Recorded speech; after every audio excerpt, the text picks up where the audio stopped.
Hello students, I am Ghazala and today we will do exercise of Hivada.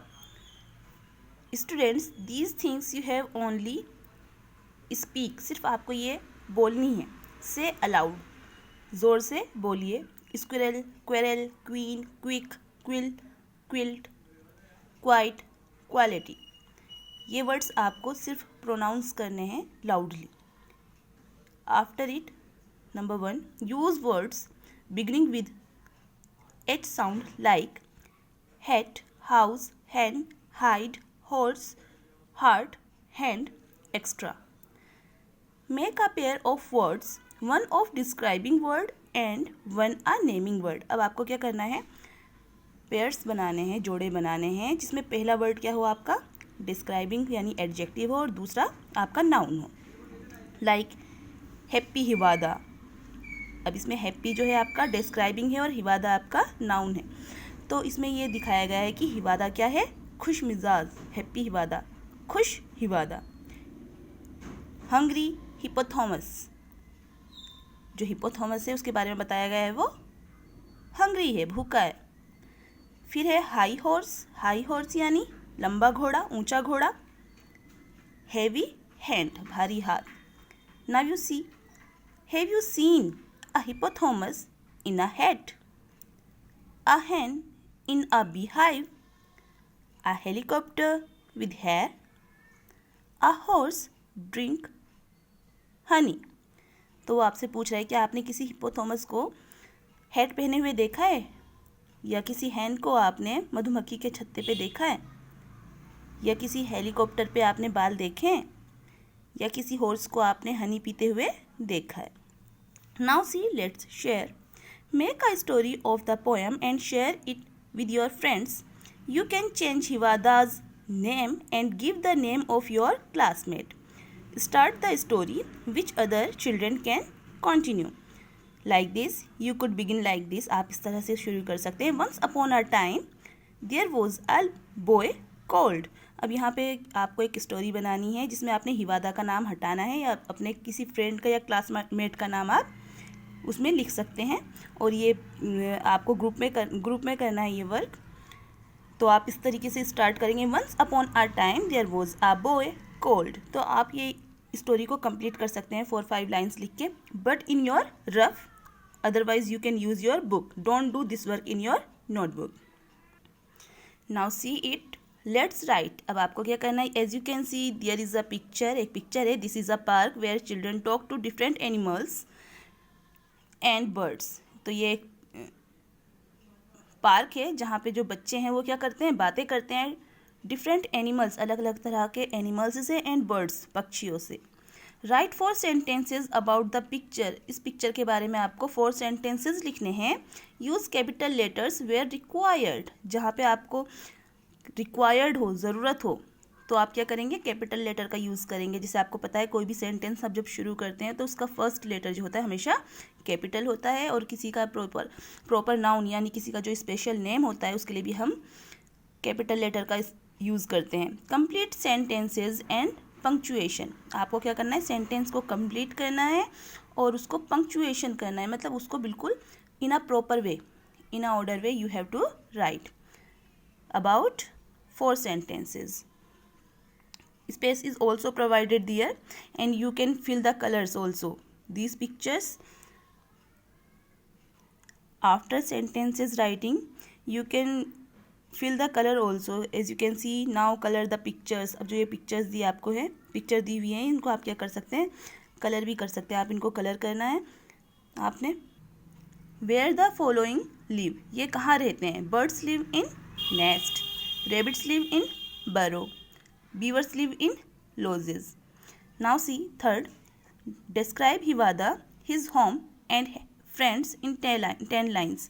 अब आपको जो है हिवादा के बारे में डिस्क्राइब करना है, यानी ज़्यादा बताना है.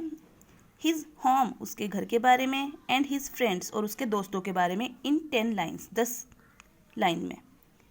Now see question number 4. What did हिवादा लव. अब हिवादा क्या लव करता था, हिवादा क्या पसंद करता था, क्या लव करता था.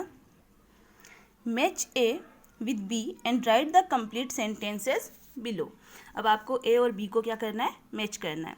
वेन एवर जब कभी, हु एवर जो, वेन एवर वेर एवर जहाँ भी। जैसे वेन एवर इसका बी से हमें मैच करना है। आई एम हंग्री आई ईट, जब कभी मैं भूखा होता हूँ, आई ईट मैं खाना खाता हूँ, मैं खाता हूँ। Whoever comes first wins, जो फर्स्ट आता है वही जीतता है। वेर एवर आई गो, मैं जहाँ जाता हूँ, आई हैव फ्रेंड्स, मेरे क्या बन जाते हैं, फ्रेंड्स हो जाते हैं। तो आपको ये जो 3 लाइन्स हैं, इसमें जो you got 3 lines there, लिखेंगे wherever I am hungry I eat, whoever comes first wins, and last one is wherever I go I have friends। इस टाइप से आपको लिखना है। Now see question number 6, complete the following stories by using N appropriate word from the box given below. अब इसमें क्या है, आपके पॉसेसिव प्रोनाउंस हैं। पॉसेसिव प्रोनाउंस को आपको फिल करने के स्टोरी को कंप्लीट करना है। Like Ram was a farmer, यहाँ पे पॉसेसिव नहीं है, ये तो आपका प्रोनाउन है। यहाँ पे आप लिखेंगे ही, बट यहाँ पे माई, हिज, हर, योर यही दिया है, बट आप ही लिखेंगे, यहाँ पे हिज नहीं लिखेंगे। Ram was a farmer, he wanted to sell his goats and ship.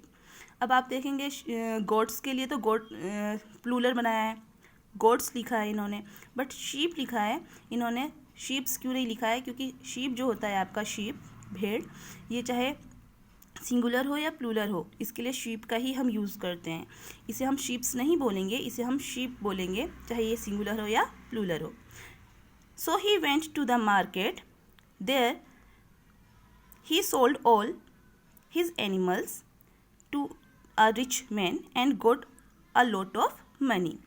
When he was going back to his village, 3 thieves। पहले इसे समझ लीजिए। Ram was a farmer, Ram क्या था, एक फार्मर था। He wanted to sell his goats and sheep, वो क्या बेचना चाहता था, अपनी गोट्स एंड शिप्स। शिप यानी अपनी गोट्स यानी बकरियों को, और शिप यानी भेड़ों को बेचना चाहता था। So he went to the market, इसलिए वो कहाँ गया, मार्केट गया। There he sold all his animals, उसने वहाँ क्या किए, अपने सारे के सारे एनिमल्स को बेच दिया। टू अ रिच मैन, और क्या बन गया, एक आदमी, रिच मैन बन गया। And got a lot of money, और उसे बहुत सारी मनी मिली। When he was going back to his village, जब वो अपने कहाँ जा रहा था, विलेज वापस जा रहा था। 3 थीव्स यानी 3 चोर स्टॉप्ड हिम, उन्होंने क्या किया, उसे रोका। स्टॉप बोले, स्टॉप रुको। Give us all your money, हमें क्या दे दो, अपनी सारी की सारी मनी दे दो। Ram was very clever, but जो राम था वो बहुत ज़्यादा चालाक था। ही सेड, उसने कहा, I will give you money to the strongest of you. I will give, मैं उसे मनी दूंगा, I will give you money, मैं तुम्हें मनी दूंगा, to the strongest of you, जो तुम में सबसे ज़्यादा क्या है, ताकतवर है। ऑन हियरिंग दिस, ये सुनकर ही, the thieves started fighting amongst themselves, तो जो थीव्स थे वो आपस में ही उन्होंने क्या कर दी, अमंगस्ट मतलब उन चारों में, देमसेल्व्स वो आपस में ही फाइटिंग करना उन्होंने शुरू कर दी। राम स्लिप्ड अवे क्वाइटली, और जो राम था वो वहाँ से चुपचाप से निकल गया। Now C question, now see story B. Sitting on a tree, a crow was enjoying a piece of bread. Sitting on a tree, एक ट्री में बैठकर एक क्रो जो था वो क्या कर रहा था, एक ब्रेड का टुकड़ा उसकी चोंच में था और वो उसको बहुत एंजॉय कर रहा था। He was very happy, it was very happy. A hungry fox wanted to have that bread, और जो एक हंग्री फॉक्स थी, लोमड़ी, वो क्या चाहता था, वो इस ब्रेड को खाना चाहता था। ही सेड वेरी स्वीटली, उसने बहुत प्यार से कहा, डियर ब्रदर, आई हैव, आई बोलेंगे इसे, आई हैव को, आई हियर डैट, मैंने ये सुना है, your voice is very sweet, कि आपकी आवाज़ जो है बहुत मीठी है, बहुत डिलाइटफुल है। Please sing a song for me, तो प्लीज़ मेरे लिए क्या करो, एक गाना गाओ। The foolish crow opened his beak, और जो फूलिश क्रो था, जो मूर्ख क्रो था, उसने क्या की, उसने अपनी बीक यानी अपनी चोंच को खोला। And the piece of the bread fell down, और जो रोटी का टुकड़ा था वो नीचे गिर गया। The fox picked it up, fox ने क्या किया, उसे जल्दी से उठा लिया। In his mouth and run away, अपने माउथ में, और वहाँ से भाग गया। स्टूडेंट्स, ये हैं आपके होमोफोन्स। इसमें क्या होता है, हमारी जो साउंड होता है वो सिमिलियर होता है, as you can see some words have similar sounds, कुछ जो वर्ड्स होते हैं उनका सिमिलियर यानी एक सा साउंड होता है, उनकी आवाज़ एक सी होती है, साउंड एक सा होता है, बट डिफरेंट मीनिंग्स, लेकिन उनकी मीनिंग्स जो होती हैं वो डिफरेंट होती हैं, अलग अलग होती हैं। Choose the correct word from the box, आपको क्या करना है, बॉक्स में से करेक्ट वर्ड को चूज़ करना है, and fill in the blanks, और ब्लैंक को भरना है। The bird sits on a bough and बो, अब जो BOW बो है ये होती है धनुष या झुकना, और BOUGH ये बो मतलब होता है साख, ब्रांच, साख यानी किसी ट्री की साख, तो आप BOUGH फिल करेंगे। The squirrel has a long tail, TAIL tail मतलब होता है पूंछ, TALE टेल मतलब होता है कहानी, तो आप स्क्विरल के लिए यूज़ करेंगे TAIL tail. I have to leave at TOO2 मतलब होता है ज़्यादा, या इसे हम भी का यूज़ भी करते हैं, और TWO मतलब 2, तो I have to leave at 2 मतलब मुझे 2 बजे निकलना है। Question number D, this sum is WRIT right, तो आप लिखेंगे राइट, पहले वाले का है सही और दूसरे वाले का है लिखना, दिस सम इज़ राइट, आपको लिखना है कि ये सम सही है। I can dash the bird song, तो पहला है आपका HEAR हियर मतलब सुनना, HERE हियर मतलब यहाँ, तो आपको आई कैन हियर बोलना है, मैं सुन सकता हूँ द बर्ड सॉन्ग, बर्ड्स का सॉन्ग गाना। Do you dash a secret, NO no मतलब नहीं, KNOW के इसमें साइलेंट होता है तो इसे हम नो बोलेंगे। Do you know a secret, क्या तुम कोई राज जानते हो, तो आप KNOW का यूज़ करेंगे। The king sits on the throne, THROWN ये आपकी थ्रोन, तो ये आपकी थर्ड फॉर्म है फेंका गया। THRONE थ्रोन मतलब सिंहासन, तो आप सिंहासन के लिए THRONE थ्रोन का यूज़ करेंगे। The king sits on the throne, जो किंग था वो किस में बैठता है, थ्रोन यानी सिंहासन में बैठता है। Question number now see H, he is our school principal, PRINCIPAL, principal means होता है प्रधानाचार्य, PRINCIPLE बहुत कंफ्यूज करती है ये स्पेलिंग, प्रिंसिपल मतलब होता है सिद्धांत, और इसको हम लिखेंगे PRINCIPAL, प्रिंसिपल मतलब प्रधानाचार्य। Okay students, all things you have to do in your book. Thank you.